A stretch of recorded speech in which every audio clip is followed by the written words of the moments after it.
name is Griffin Denke, aka G-Man. I've been having a really tough time lately. I've been very depressed, but today it's time to push my problems aside and focus on helping you. As a person on the autism spectrum disorder, I've always had a very sticky brain, meaning that I tend to dwell on things that many others would think are small and dumb. My junior year of high school, this stickiness led me to attempt self-harm by jumping off of a 30-foot bridge and falling onto concrete. I shattered my pelvis in 3 places, broke both my arms, fractured my left wrist, knocked out my 2 front teeth, chipped my pelvis, chipped my left patella, crushed my skull, and most importantly, broke the hearts of everyone that loved and cared about me. Now when I'm depressed, I say I'm stuck in a pothole, primarily because of the gloominess. I've made great progress on my mental recovery, and I'm going to use this video as a starting point to giving presentations on depression. First, let me talk a bit about the jump. My suicidal and self-harm ideation really started becoming scary for me in February of my 8th grade, when I was admitted to the Seattle Children's Hospital inpatient psych unit for suicidal thoughts, threats, and attempts for 8 days. I don't remember many of the things that were going on that were making me feel suicidal, but I do remember that one of the things that was going on was that I was unhappy at the middle school I was at. Middle school was better than elementary school in terms of making friends, but it was still not great, and I liked elementary school more than I liked middle school. Freshman and sophomore year of high school, I thought I had finally turned my life around, especially sophomore year.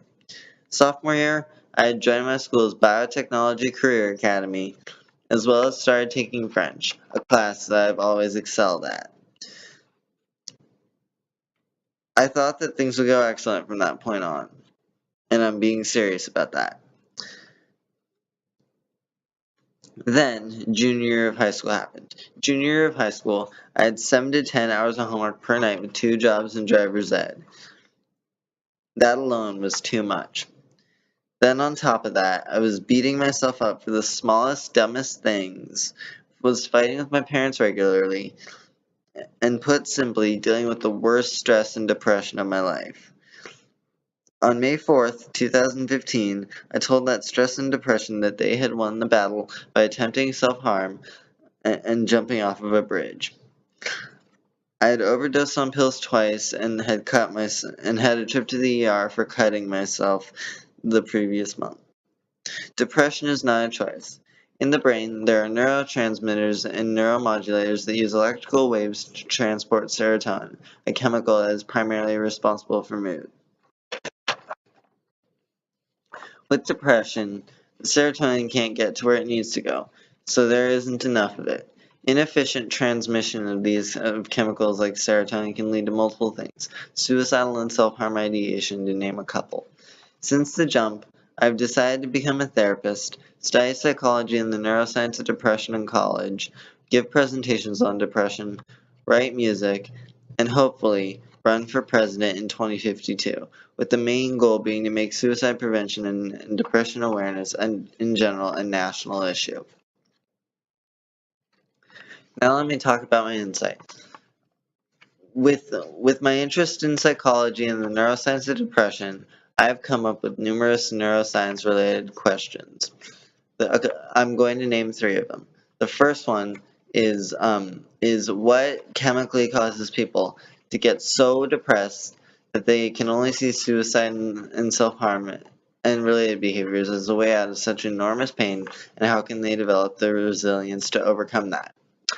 Another question is, how do behaviors like drug and alcohol abuse and fasting contribute to suicidal and self-harm ideation?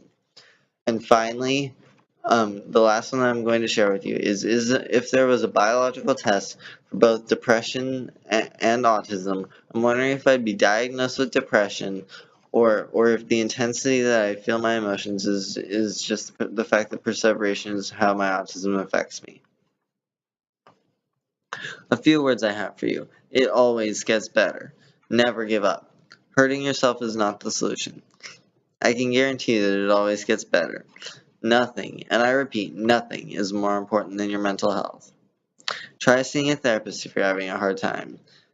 I can guarantee you that you are worth it. I have chosen to make a difference with my life, and you can too. Let me conclude this presentation with a few words of wisdom. First off, I came up with a quote that I'd like to share. Everyone faces their own battles. Everyone struggles. And the more tears that come out of your eyes, the more courage you have. Once a fighter, always a fighter. Because of this quote, I've decided to write a book about the jump, and I hope that you will take the time to read it and use it as inspiration to stay strong, as well as maybe make yourself an inspiration too. No pothole, no matter how dark it may seem, is unbeatable. I've experienced a lot in my life, and I know that it gets better. Maybe try talking to someone if you're overwhelmed. Maybe try journaling. But to those of you who are suffering from suicidal or self-harm ideation potholes, self-harm and suicide and everything else I was doing to make myself feel more secure did not solve my problems, and they will not solve yours. And to those of you that know someone who is suffering from a pothole but do not know how to help, the best thing that you can do is always be willing to be there for them, regardless of what that might mean, and always be willing to give them a non-judgmental shoulder to lean on when they need it. Thank you, and have a great day.